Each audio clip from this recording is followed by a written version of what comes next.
तो copy pen आप लोग निकाल लीजिए, ठीक है। आज के करंट अफेयर में पर्यावरण पारिस्थितिकी के बारे में पढ़ेंगे। तो पहला करंट अफेयर क्या है आप लोग भी नोट करिए। भारत में हाथियों की अप्राकृतिक मौत के कारण, भारत में हाथियों के अप्राकृतिक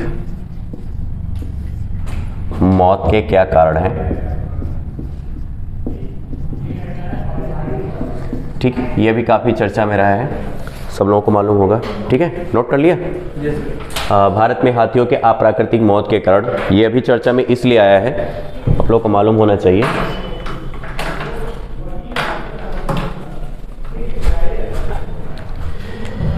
देखा होगा आप लोगों ने भी, भारत सरकार ने एक डेटा रिलीज किया है।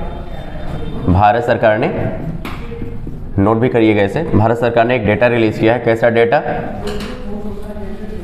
कि जो हाथियों की मौत हुई है पिछले 10 वर्षों में कितनी हुई है, उसको लेकर के डेटा रिलीज किया है। और यह जो डेटा है लगभग 2009 से लेकर 2019 के बीच का है, ठीक है। डेटा कैसा है? 10 वर्षों का। इसमें भारत सरकार ने क्या बताया है कि जो 10 वर्षों के भी मतलब इस बीच में लगभग भारत में 600 हाथियों की मौत हो गई है। कैसे? अप्राकृतिक रूप से। कैसे? 600 हाथियों की मौत हो गई। अब इसका कारण क्या बताया भारत सरकार ने अपने डेटा में? कारण बताया है कि इन जो हाथियों की मौत हुई है, अब यहाँ पे मार्क को ऊपर कर देंगे, किससे हुई है? करंट लगने से हुई है। अच्छा, ये करंट कैसे लगी सबको मालूम है? देखा होगा आप लोगों ने कि जैसे भारत के कुछ राज्यों में है कि अपनी फसलों को सुरक्षित करने के लिए क्या करते हैं? बाड़ लगाते हैं। बाड़ लगाने के साथ साथ क्या करते हैं? कुछ लोग तार का बाड़ लगाते हैं, कुछ लोग लकड़ी का भी लगाते हैं, कुछ लोग झाड़ी वगैरह लगाते हैं, झाड़ी वगैरह भी लगाते हैं। तो आप लोग ये जान लीजिए कि ओडिशा, असम और कर्नाटक जैसे राज्यों में जो बाड़ लगाए जाते हैं वो बिजली के तार लगाए जाते हैं, उसमें करंट को प्रवाहित किया जाता है। तो वहाँ के जब हाथी क्या करते हैं, जंगलों से निकल करके फसल को खाने के लिए खेत में प्रवेश करते हैं, तो उनको करंट लग जाती है, उससे क्या होती है? मौत हो जाती है। तो लगभग कितने हाथियों की मौत हो गई है? 600 हाथियों की मौत हो गई। किससे? करंट लगने से। कैसे हुई है? करंट लगने से।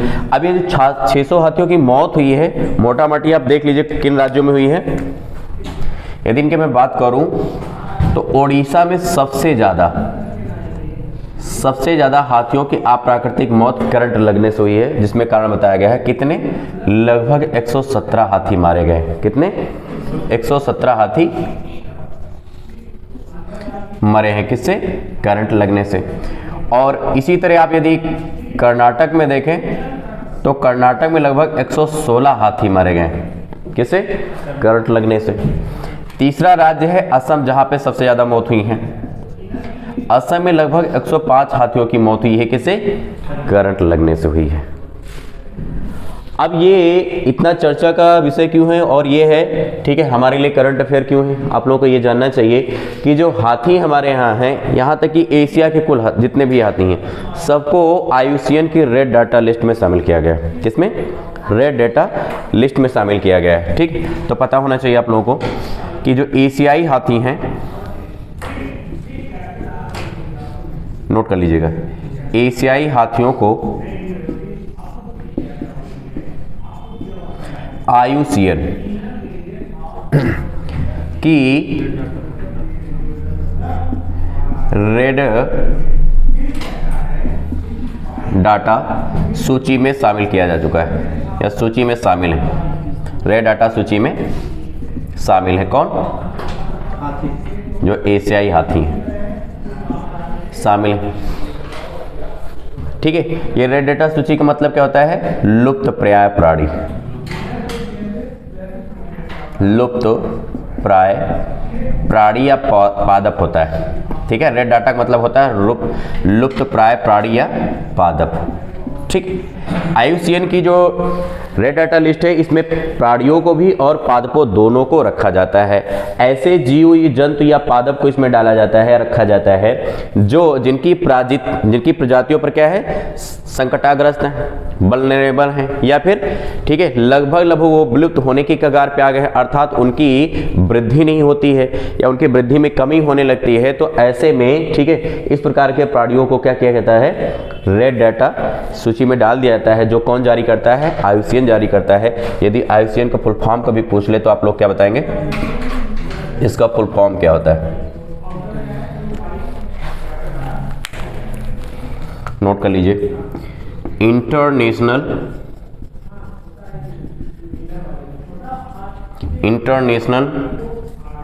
Union for conservation of nature. ठीक है, चलिए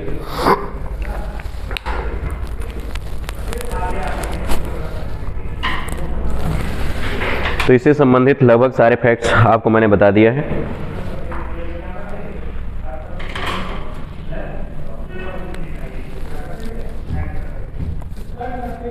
नोट कर लीजिए जल्दी से। यदि इसका एस्टेब्लिशमेंट पूछता है तो आप लोग नोट कर लीजिए, स्थापना कब की गई थी, कब की गई थी, 1964 में। सब लोग नोट कर लीजिएगा। यदि IUCN की स्थापना पूछता है तो 1964 में की गई। ESTD of IUCN in 1964। ठीक,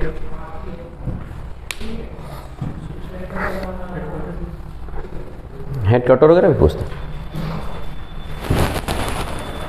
हेडक्वार्टर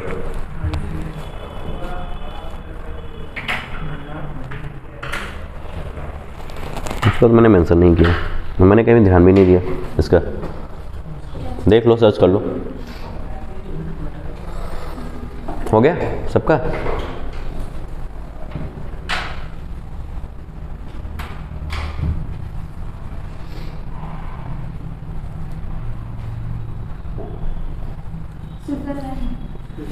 नोट कर लो।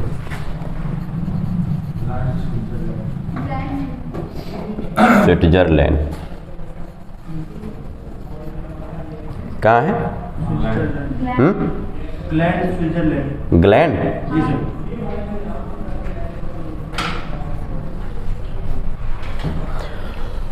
चलो हो गया।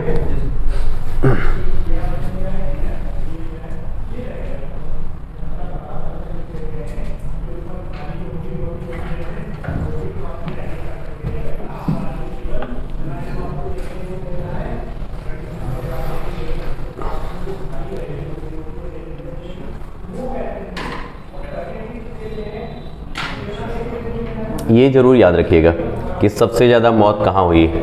ठीक है, इस तरह आ सकता है क्वेश्चन। और इसके आप प्राकृतिक कारण क्या बताए गए थे भारत सरकार की जो रेड डाटा लिस्ट में है, क्या है, करंट लगने से। बाकी ऐसे तो हाथियों की मौत हुई है, लेकिन इतनी मौत क्या हुई है, करंट लगने से हुई है। ठीक है, पिछले 10 वर्षों में। बाकी जो मृत्यु हुई हैं उनको छोड़ ही दीजिए।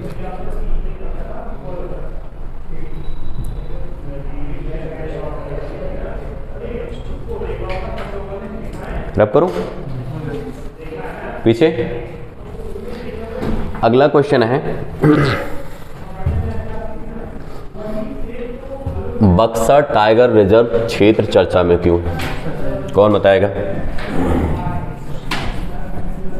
कहाँ है? अच्छा, अगला करंट अफेयर का टॉपिक है दूसरा कि बक्सा टाइगर रिजर्व जो क्षेत्र है, यह सभी के लिए इंपॉर्टेंट है। रिजर्व क्षेत्र चर्चा में क्यों है?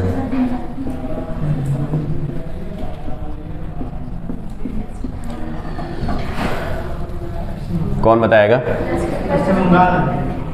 देखिए दो चीज़ें हैं, एक तो बक्सर टाइगर रिजर्व कहाँ है और एक चर्चा में क्यों है, दो प्रश्न हैं। तो पहले देखिए टाइगर रिजर्व क्षेत्र है कहाँ, आप लोगों को मालूम होना चाहिए ये अलीपुरद्वार पड़ता है। अलीपुरद्वार कहाँ पड़ता है, पश्चिम बंगाल में पड़ता है। कहाँ पड़ता है, पश्चिम बंगाल में पड़ता है, ठीक है। और इसे कब इस्टेब्लिश किया गया था, 1973 में, ठीक है। और यह भारत का 15वां, ठीक है, राष्ट्रीय टाइगर रिजर्व क्षेत्र बना था। कौन सा, 15वां टाइगर रिजर्व क्षेत्र, ठीक है, बनाया गया। अब ये चर्चा में क्यों है, देख लो आप लोग।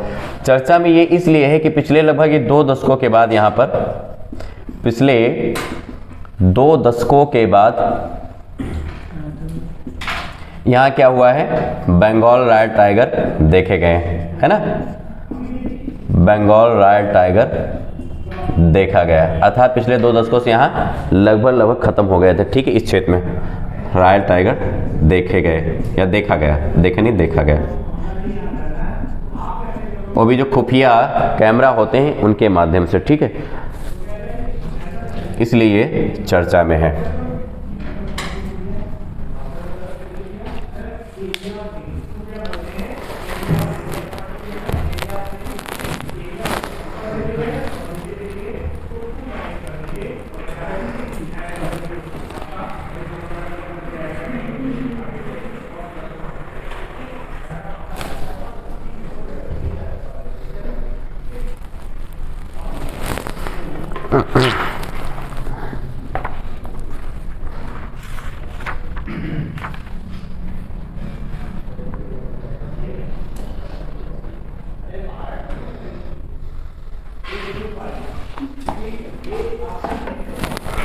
एक क्वेश्चन और है कि अरुणाचल प्रदेश की राजकीय तितली, उसका नाम क्या रखा गया है, कौन बताएगा।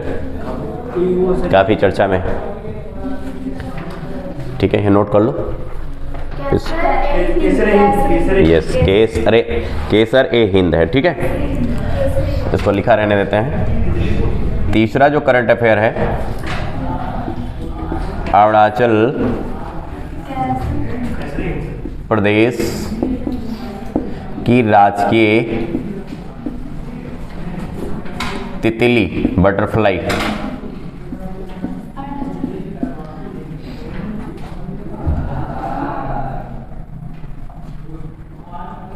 का क्या नाम है ना, का क्या नाम है और यह चर्चा में क्यों है। तो अरुणाचल प्रदेश की राजकीय तितली यदि नाम आप बताएं तो इसका क्या है, केसर ए हिंद है। केसर ए ऐसे लिखिएगा, नहीं केसर ए लिख लो, ठीक है, केसर ए हिंद, इसे घोषित किया गया है। और यह देखिए सबसे बड़ी तितली होती है, ठीक है, यह सबसे बड़ी एवं चमकीली तितली होती है, ठीक है। इसका रंग भी काफी चमकीला होता है, सबसे चमकीली तितली है, ठीक है। अरुणाचल प्रदेश के सीएम कौन है, पेमा खांडू। कौन है, पेमा खांडू हैं। और यहाँ के गवर्नर कौन है,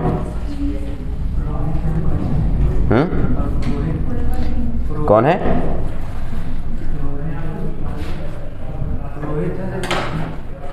देख लो।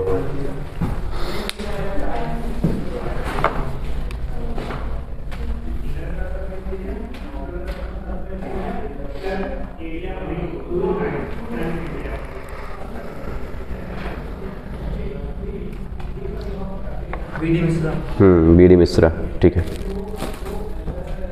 लिख लो बीडी मिश्रा, फिर सब लोग बीडी मिश्रा, ठीक है। आ जाओ।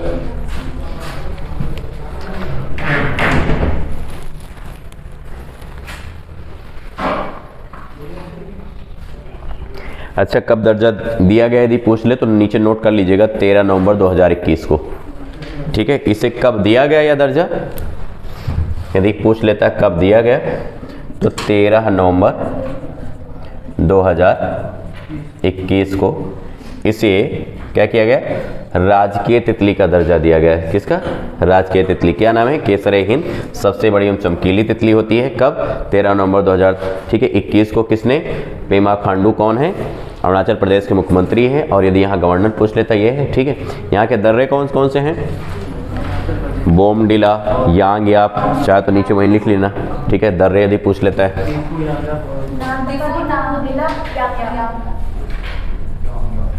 यहाँ के यदि पास पूछता है बोमडिला, ठीक है, बोमडिला हो जाएगा, यांग याप हो जाएगा,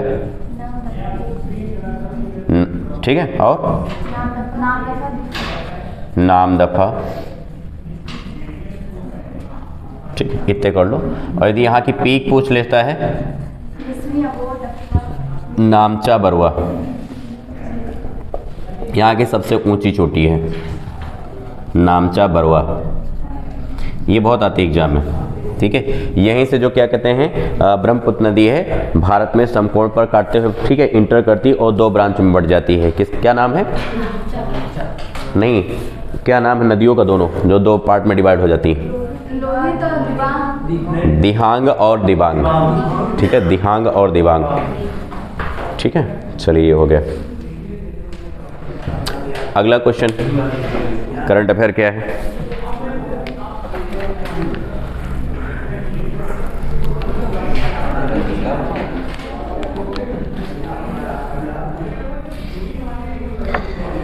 चौथा लिखिएगा, ब्लू फ्लैग का प्रमाणन भारत के किन दो समुद्र तटों को दिया गया? ब्लू फ्लैग प्रमाणन,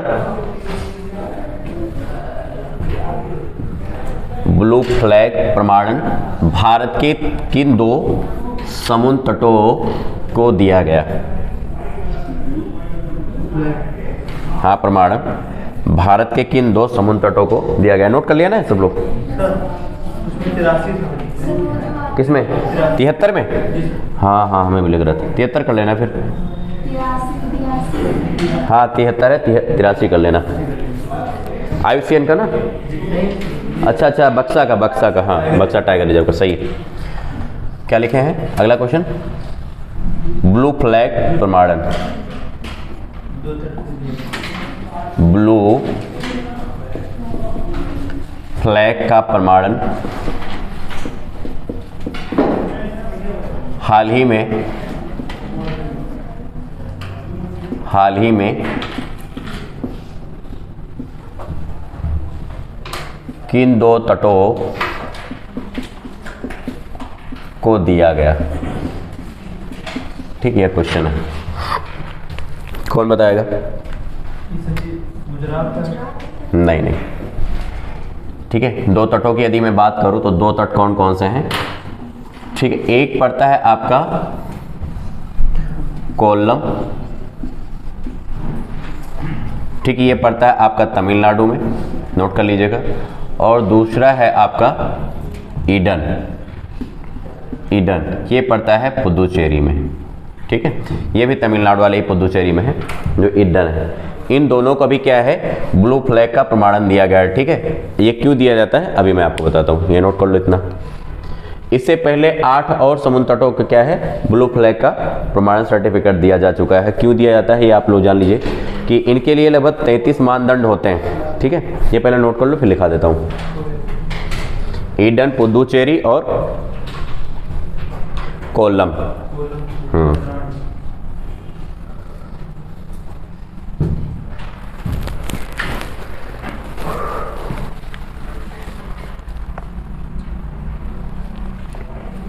और ये दोनों कोरोमंडल तट पर हैं, ठीक है। इनको दिया गया है ब्लू फ्लैग का प्रमाणन।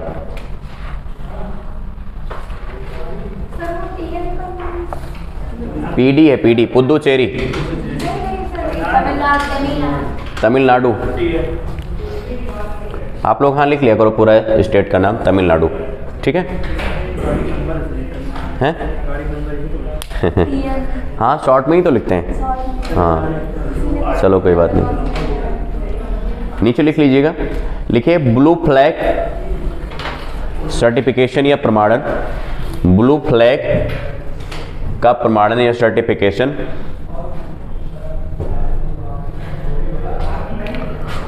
उन समुद्र तटों को दिया जाता है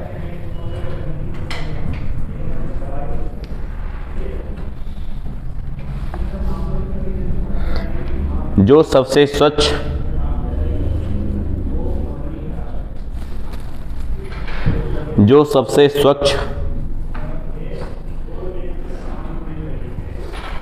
एवं उच्च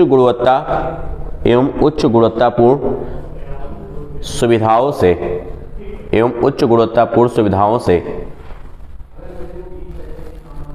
लैस होते हैं।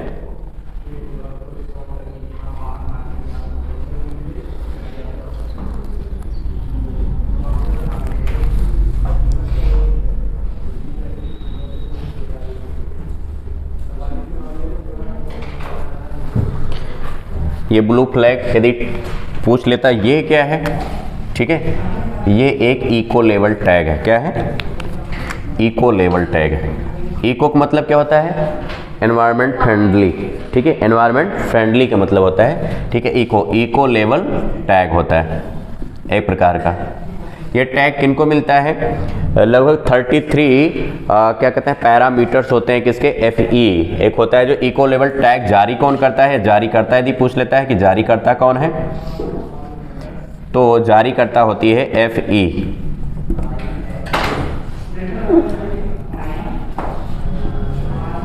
ठीक है, इसका यदि फुल फॉर्म पूछ लेता है क्या होगा?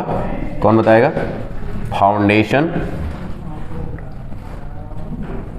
फाउंडेशन लिख लीजिएगा, फाउंडेशन फॉर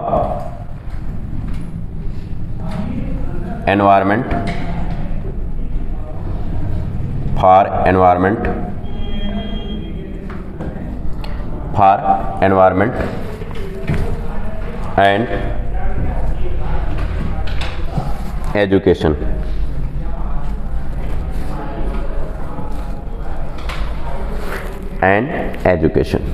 ठीक है, यह इसका जारी करता है। नीचे लिख लीजिएगा इसी के,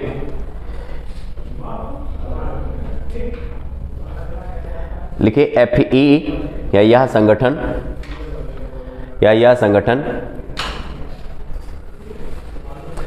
उन समुद्र तटों को ब्लू फ्लैग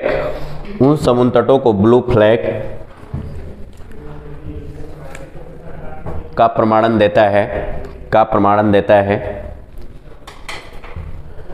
जो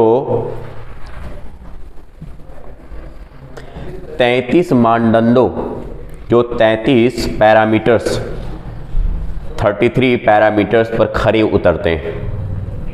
काफी लंबा है ना? 33 मानदंडों पर खरे उतरते हैं। ठीक है, इसका इस्टेब्लिशमेंट कब हुआ ये देख लीजिएगा, 1981 में हुआ, 1981 में। यदि FE का इस्टेब्लिशमेंट पूछता है तो नोट कर लीजिए, स्टीडी 1981। ठीक है, हेडक्वार्टर यदि पूछता है तो कोपेनहेगन है,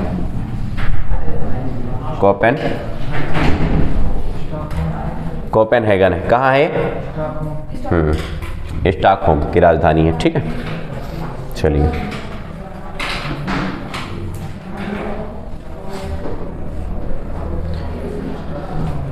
ठीक है, कितने मानदंडों पर ये क्या है? इको लेवल टैग देता है।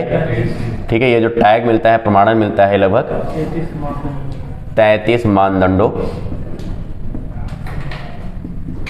अब इसमें यदि मैं मूल में बात करूं आप लोगों से, तो जैसे इसको इको लेवल टैग के लिए क्या होना चाहिए? ये पर्यावरण के अनुकूल होना चाहिए। साथ साथ में क्या होना चाहिए? दिव्यांगों के आने जाने के लिए व्हीकल की सुविधा होनी चाहिए, सुरक्षा होनी चाहिए, चिकित्सा की सुविधा होनी चाहिए, पूरा ठीक है, मतलब इको फ्रेंडली होना चाहिए। यहाँ पे जो कूड़ा वगैरह होता है उसका निपटान, ठीक है, क्या होना चाहिए? एकदम फ्रेंडली होना चाहिए। ठीक है, उसका सही रूप से निपटान भी होना चाहिए, अर्थात साफ सुथरा होना चाहिए। कौन? ये जो समुद्र तट होते हैं। तो भारत में अभी तक कुल मिलाकर के इन दोनों के यदि मिला लें तो 10 समुद्र तटों को क्या है? ये ब्लू फ्लैग का दर्जा दिया जा चुका है। तो लिख लीजिएगा नोट करके। देखिए, इस प्रकार भारत में अभी तक कुल 10 समुद्र तटों को eco level tag, eco tag या ब्लू फ्लैग का प्रमाणन, ऐसे लिख लीजिएगा, ठीक है, दोनों पूछ सकते हैं ना। भारत में अभी तक कुल 10 समुद्र तटों को ब्लू फ्लैग का प्रमाणन या इको लेवल टैग दिया जा चुका है। लिख लीजिए एक एक करके। जैसे पहला हो जाएगा ये कोल्लम तमिलनाडु, कोल्लम तमिलनाडु,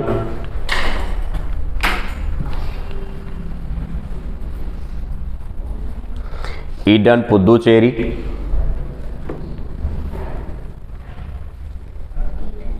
ईडन पुदुचेरी, डैश तमिलनाडु कर लेना, क्योंकि ये जो पुदुचेरी है तमिलनाडु वाले ही पार्ट में है, ठीक है, क्योंकि 4 पुदुचेरी टेरिटरी हैं, मालूम ही होगा सबको, ठीक है, तो ये भी ईडन में ही पड़ता है। अगला गोल्डन बीच, गोल्डन बीच ये कहाँ है? ये पूरी ओडिशा में है। गोल्डन बीच पूरी ओडिशा में है। यदि इन दोनों के अलावा यदि मैं अगला बात करूं, ठीक है, ये पहले हो गया, ये दूसरा ये कर लो, मैं तीसरे से बात करूं तो गोल्डन बीच, गोल्डन बीच, ठीक है, ये कहाँ है? पूरी ओडिशा में है। अगला लिख लो शिवराजपुर, शिवराजपुर बीच,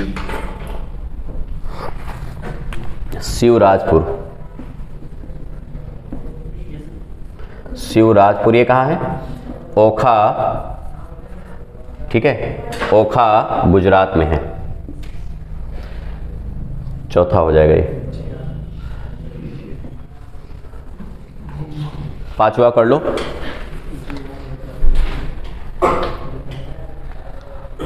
कप्पड़ बीच, कप्पड़ बीच केरला कोझिकोड या कोझिकोड केरला, कप्पड़ बीच, कप्पड़ बीच कोझिकोड, कोझिकोड, कोझिकोड केरल या केरला, ऐसे स्पेलिंग होती है, ठीक है, नहीं केरल मत लिखना, केरला होती। नेक्स्ट लिख लो घोघा बीच हाँ ये याद रहेगा है? हाँ सो ऐसे घोघा घोंगला कहीं, घोघा बीच, ठीक है, स्पेलिंग यही है, बाकी जो भी हो, घोघा ये है, ठीक है, घोघा बीच ये कहाँ है? दीव में पड़ता है, और दीव कहाँ है? गुजरात के तट पर है ना, गुजरात के तट पर, एक तरीके से यूनियन टेरिटरी है, ठीक है। सातवां लिख लो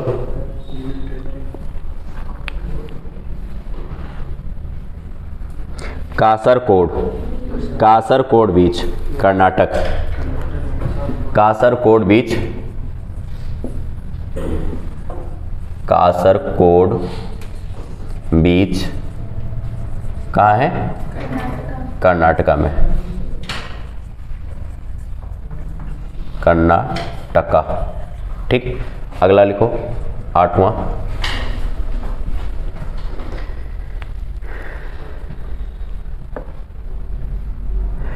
राधानगर बीच, राधानगर बीच,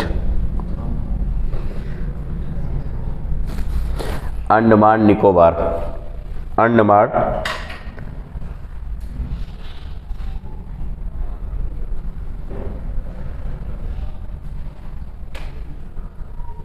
अंडमान निकोबार, ठीक। एक हैवलॉक आइसलैंड पड़ता है, उसी में ये है, ठीक है, हैवलॉक, हैवलॉक, ठीक है, आइसलैंड पड़ता है, वहीं पर है राधानगर। ये कहाँ है? अंडमान निकोबार में, ठीक है, ये भी यूनियन टेरिटरी है। नौवां लिखो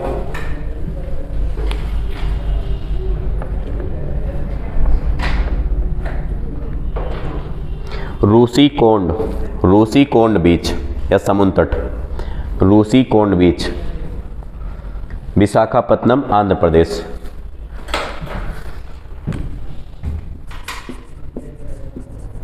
रूसी कोंड बीच, विशाखापत्तनम, आंध्र प्रदेश है। गया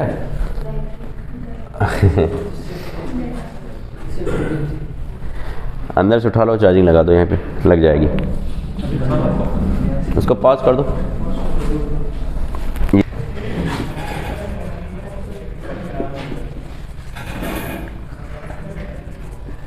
कर्नाटका, ये आपके 10 हो गए, ठीक है। पहले एक दो, बाकी ये हो गए सब।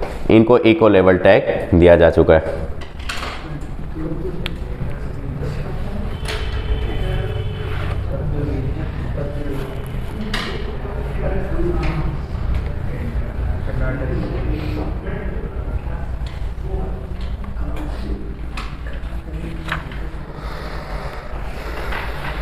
बाकी और लंबा है, लेकिन ये पीसेस वगैरह हम बताएंगे, बहुत लंबा है। फोन आ रहा है? आने दो, कट जाए। वो चलता रहेगा, पॉज नहीं होगा। वो कर दो ना, एरोप्लेन मोड पे कर दो, कर लोगे? अभी रुको, अभी काटो ना, कट जाएगा तो। इतनी चिंता है, सब करना। इसको पॉज कर दो, अभी अगले क्वेश्चन से बनेगा, ठीक है।